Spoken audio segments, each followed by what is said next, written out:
Welcome to Asha mums. सारे parents चाहते हैं कि हमारे बच्चे धर्म के साथ जुड़े। इसके लिए 4 वर्क्स तो सभी इंटेलिजेंट और अवेयर पेरेंट्स अपने बच्चों को सिखाते हैं। राम राम, जय जिनेन्द्र, सत श्री अकाल और अस्सलाम वालेकुम।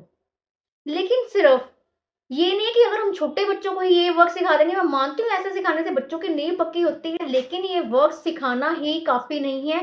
अगर मान लीजिए अगर हम कोई पूजा पाठ कर रहे हैं, कोई व्रत उपवास रख रहे हैं, तो उसके पीछे की मान्यता भी हमने बच्चों को बतानी है, उनकी भी इक्वल पार्टिसिपेशन करवानी है।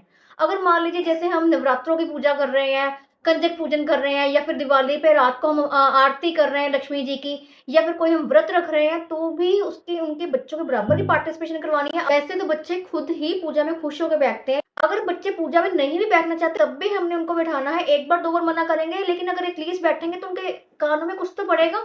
अगर मान लीजिए हम अहोई माता का व्रत रख रहे हैं, तो उनको बताना है कि इस व्रत की क्या मान्यता है।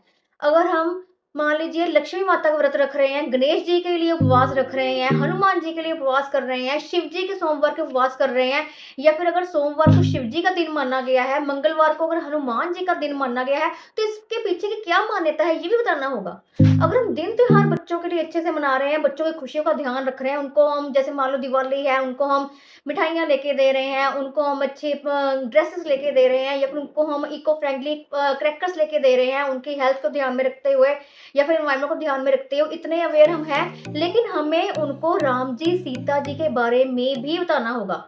अगर बहुत छोटे बच्चे हैं तो हमें उनको राम जी सीता जी के बारे में बताना होगा। अगर बच्चे थोड़े से बड़े हैं तो उनको हमें पूरी मतलब की हिस्ट्री बतानी होगी, रामायण के बारे में बताना होगा, पूरा राम जी सीता जी के बारे में बताना होगा, उनके वनवास के बारे में, सीता हरण के बारे में, रावण कौन था, राम जी ने रावण का वध क्यों किया था, हनुमान जी का क्या रोल था, लक्ष्मण जी का क्या रोल था, हमें सारा कुछ बताना होगा। महाभारत के बारे में बताना होगा, कौरवों पांडवों के बारे में बताना होगा। अगर मान लीजिए हम गुरुद्वारे में जा रहे हैं, जैसे मान लीजिए गुरु नानक जयंती है, कोई फेस्टिवल है, छुट्टी है, हम छुट्टी तो मना रहे हैं, ये भी डिसाइड कर रहे हैं कि छुट्टी वाले दिन हम ये घर में बनाएंगे, ये पकवान बनाएंगे, यहाँ जाएंगे वहां जाएंगे, तो हमें उस त्योहार या फेस्टिवल के रिलेटेड हिस्ट्री भी बतानी होगी। अगर गुरु नानक जी का हम त्योहार मना रहे हैं, गुरु नानक जयंती मना रहे हैं, तो बच्चों को बताना होगा गुरु नानक देव जी को इतनी मान्यता क्यों मिलती है सिख धर्म में, या उनके संबंधित 13 की जो घटना है। या फिर गुरु गोविंद सिंह जी के बारे में बताना होगा, जिनको कि बहुत ज्यादा त्याग के लिए जाना जाता है।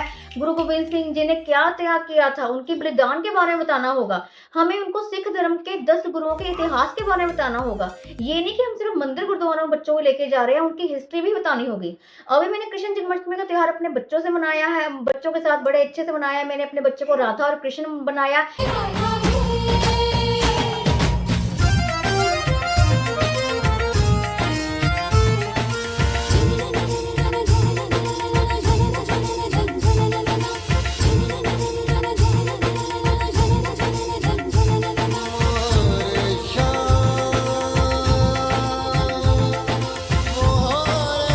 लेकिन मैंने बच्चों को उनकी हिस्ट्री भी बताई। इसके अलावा अगर मान लीजिए क्रिसमस डे है, हम बच्चों को अच्छे से ड्रेसेस पहना रहे हैं, हम उनकी अच्छे से पिक्स और वीडियोस बनाना चाहते हैं, उनको यहाँ तक ड्रेस परचेज करते हैं, हमने ये भी देख लिया कि सेम कैप भी होनी चाहिए, साइड पे सेम पोटली भी होनी चाहिए गिफ्ट्स वगैरह डालने के लिए, ताकि बच्चों की पिक अच्छी है। लेकिन हमने उनको चर्च की इंपॉर्टेंस भी बतानी है, बाइबल के बारे में बताना है, उनको जो यीशु मसीह जी को यातनाएं दी गई थी उनके बारे में भी बताना है। जो मुस्लिम धर्म का त्योहार है जैसे ईद है, तो ईद के बारे में बताना है, मुस्लिम धर्म में नमाज के क्या इंपॉर्टेंस है वो भी बताना है, जैन धर्म में संवत्सर के क्या इंपॉर्टेंस है वो बताना है, जैन धर्म के बारे में नॉलेज देनी है। और एक बात यहाँ पे सबसे ज्यादा ध्यान देने वाली वो ये है कि हमने बच्चों के साथ ये नहीं करना, अगर हम सिख धर्म से बिलोंग करते हैं तो हमने बच्चों को राम सीता जी के बारे में बताना, या फिर अगर हम क्रिश्चियन धर्म से बिलोंग करते हैं तो हमने 10 गुरुओं का इतिहास नहीं बताना। अब हम हिंदू धर्म से बिलोंग करते हैं, तब भी जो मैं बच्चों को अगर गुरुद्वारे लेके जाती हूँ, तो बच्चों की इनफैक्ट मेरी कनिका के गुरुद्वारों में बड़ी आस्था है। वो पूरा बिल्कुल सिर कवर करके जाएगी। अगर मान लो मैं भी वहां पे माथा टेक रही हूँ, तो मुझे कहेगी मम्मा पूरा लेट के माथा टेको। मेरे हैंड में कई बार मायरा होते हैं, मैं पूरी तरह लेट नहीं सकती, तो वो पूरा लेट के माथा टेकती है और मेरे से भी सेम एक्सपेक्ट करती है। अगर मैं मंदिर गुरुद्वारे में जा रही हूँ, मेरा हम लोग की हेड से थोड़ा कपड़ा नीचे हो गया है, तो वो पूरा एंड मेरा बिल्कुल अच्छी तरह से वो कवर कर देती है। मेरी कनिका को ये भी पता है कि अगर प्रसाद लेना है तो दोनों हैंड्स ऐसे ज्वाइन करके लेना है। उसकी सिख धर्म में बहुत आस्था है, उसको मैंने अभी से सारे गुरुओं के नाम बताने शुरू कर दिए हैं। अभी से जब मैं उसको चर्च में क्रिसमस डे पे डेकोमल के अच्छे से कपड़े ड्रेसेस डाल के लेके जाती हूँ, तो उसको मैं बाइबल के बारे में बताती हूँ। तो ये नहीं हमने करना कि सिर्फ अपने ही धर्म की नॉलेज देनी है। आप एक बार मेरे कहने पे सारे धर्मों की नॉलेज दे के देखिए, आई होप कि आप देते ही होंगे। अगर देते हैं तो बहुत अच्छी बात है। जब बच्चों को सारे धर्मों की नॉलेज होगी, तो उससे उनमें जो कॉन्फिडेंस डेवलप होगा, उससे उनकी जो धर्म में आस्था होगी, वो वैसे नहीं हो सकती अगर हम सिर्फ और सिर्फ अपने ही रिलीजन की नॉलेज देंगे तो।